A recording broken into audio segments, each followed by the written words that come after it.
E-KYC न करणाऱ्या बहिणी प्रमाणपत्राला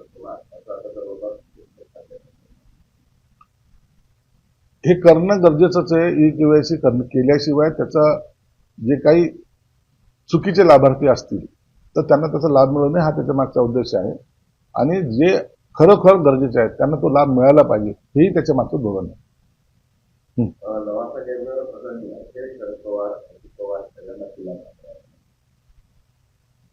त्याबद्दल आता कायदेशीर जे काही प्रक्रिया चालू आहे त्याच्यावर भाष्य करणं योग्य नाही.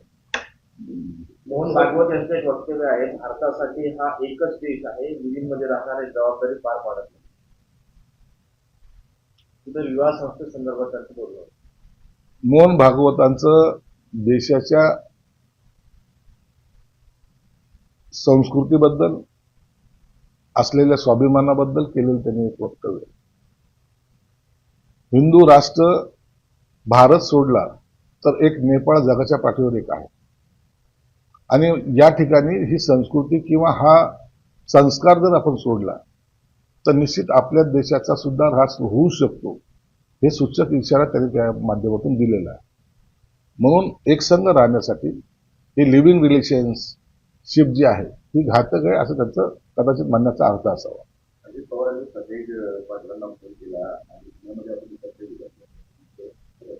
त्याचा काँग्रेस पवार काँग्रेस आणि अजित पवार पुण्यात एकत्र येतात. काय काय घडेल हे 2-4 दिवसामध्ये आपल्याला कळेल.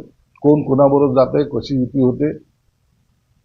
परंतु अशा आघाड्या टिकत नसतात.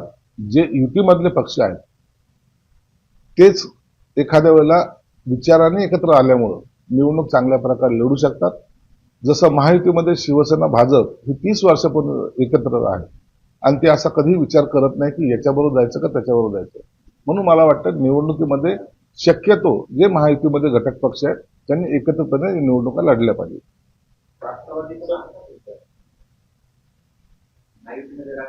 मी तेच सांगितलं की महायुतीमध्ये जे घटक पक्ष आहेत त्यांनी एकत्रपणे निवडणुका लढल्या पाहिजे असं आमचं मत आहे. माणिकराव कोकाटे यांची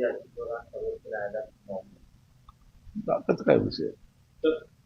महुआ के जो पक्ष है वो सब मिलकर भी 50 का आंकड़ा पार नहीं कर पाए करके लोगों उसके ऊपर आपका. देखिए महुआ जो आघाड़ी है ये अभी बिखरी हुई आघाड़ी है. कहीं एक जगह पे वो काम करती नहीं. उनमें के जो उबाठा गट के जो नेता है वो कहीं इलेक्शन में घूमे भी नहीं, कहीं उन्होंने प्रचार दौरे भी नहीं किए.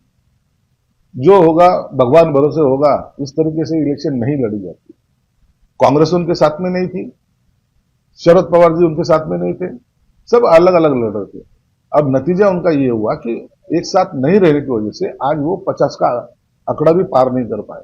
यही हालत उनकी महानगर पालिका में होगी. महानगर पालिका में इनकी युति नहीं होगी और हम शिवसेना भाजप एक साथ एक संघ बल्कि निवडणूक लड़ेंगे और हमारा हर जगह पे विजय हमारा ये निश्चित है.